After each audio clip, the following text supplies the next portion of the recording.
ꯃꯌꯥꯝꯕꯨ ꯑꯍꯥꯟꯕꯃꯛꯇꯗ ꯏꯀꯨꯛꯅꯣꯅ ꯈꯨꯔꯨꯝꯖꯔꯤ ꯑꯃꯗꯤ ꯇꯔꯥꯝ ꯅꯣꯛꯆꯔꯤ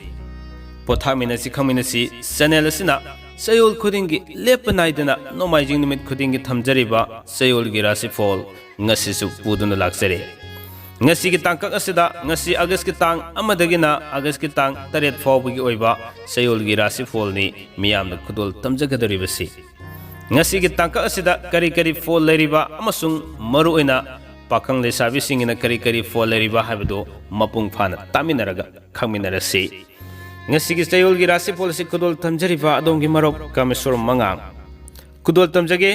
ngasi agast kitang amadagina agast kitang 8 fawbagi oiba sayol sigi rasi fol kudol tamjage miing taminasiko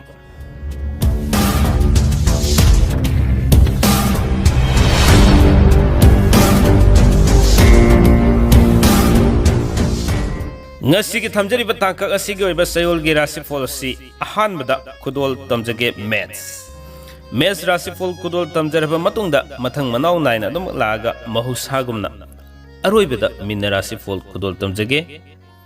aduga rasifol kudimak sing sisu mahusagumna dum tangkak ani thokna thamjage haibadi ngasi gi oina tang amadagina ahum phawbugi fol ama aduga makhatana mari dagina 8 phawbugi oiba fol ama loina na tongan ba pakang lesabi singi fol kudol tamjage mes rasi fol tang amadagina tang ahum fawbugi manungda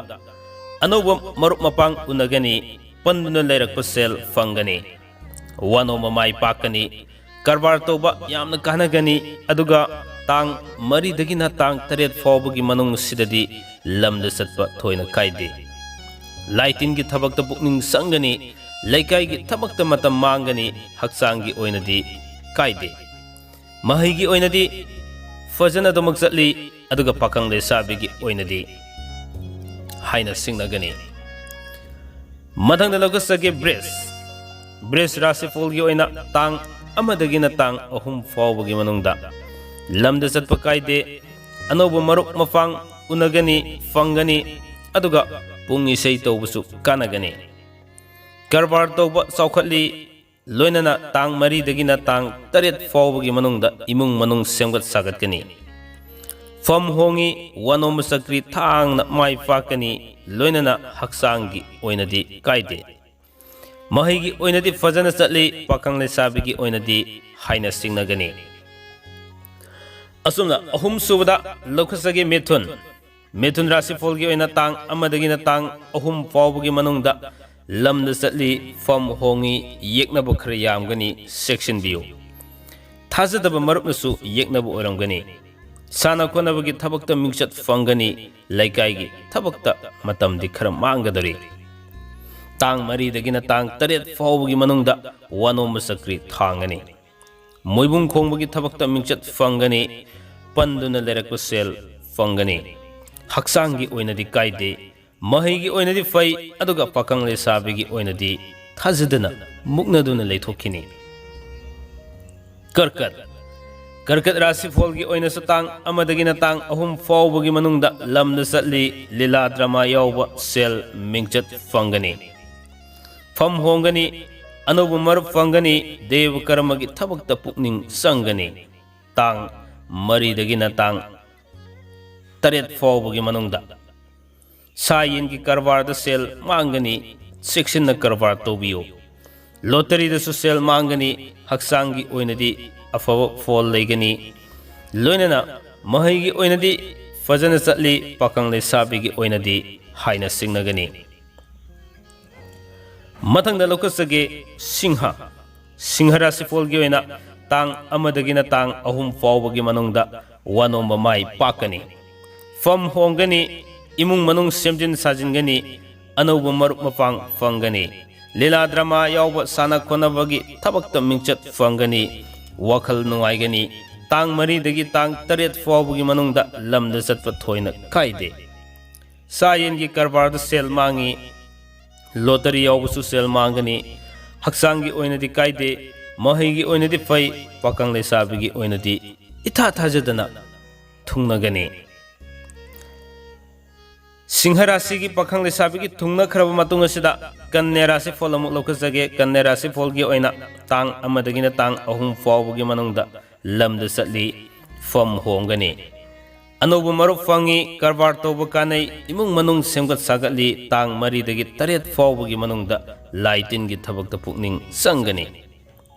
वनो ममाई पाई साना खोनबगी थबकत cell fungi हक्सांगी ओइनदी कायदे महैगी ओइनदी निंग मुथुंगदे अदुगा पाखंग लेसाबगी ओइनदी मुक्नगनी तुल्ला राशि फलगी ओइना तांग अमदगी तांग अहुम फावबगी मनुंगदा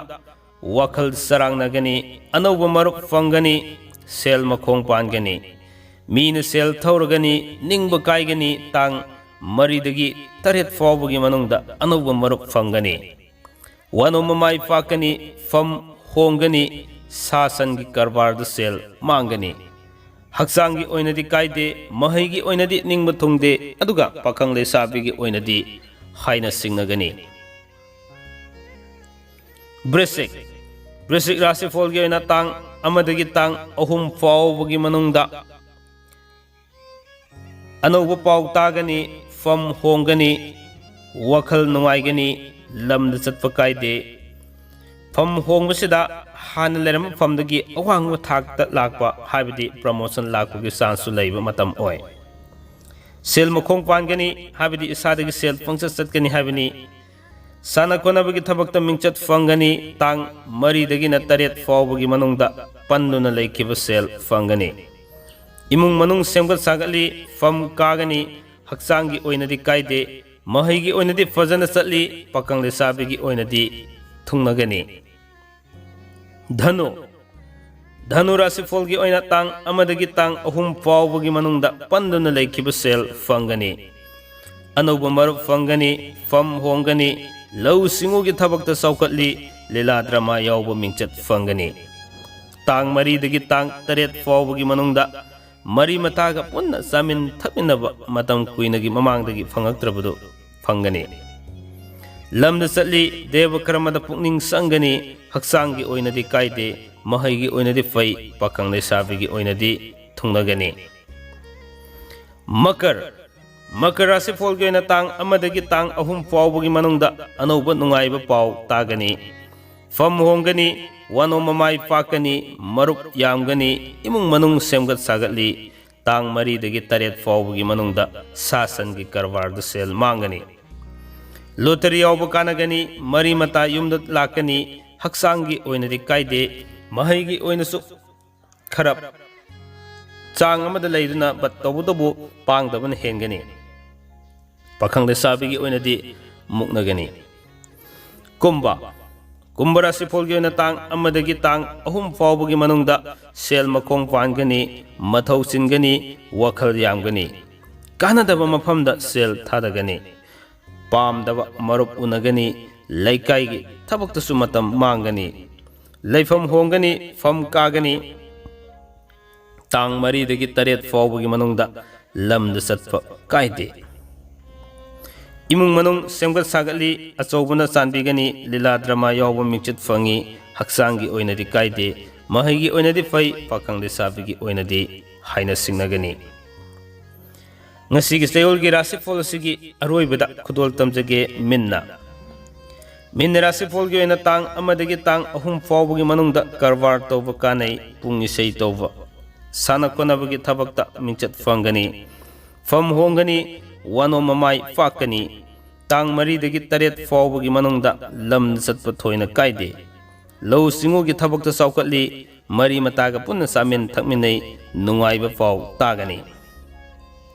हक्सांगी ओइनदी कायदे महैगी ओइनदी मयाई ओइ अदुगा पाखंग लेसाबीगी ओइनदी थुंगनगनी असुमना channel असिना चयोल खुदिंगी लेप नाइदना नोमाइजिंग नमित खुदिंगी थमजरिबा चयोलगी राशिफल दंगसी अगस्त की तांग अमदगिना तांग तरेत फावबगी ओइबा थमजरिबा चयोलगी राशिफल से मतांग असवाइद टेंशन जगे मथंगी चयोलगी राशिफल सो मुक मथंगी नोमाइजिंग नमित्ता सोइदनमगी पुदुना लाक्सगे मतम अदु फावबगी ओइनदी कायना नम याथंग निजगे पिनबिरसी।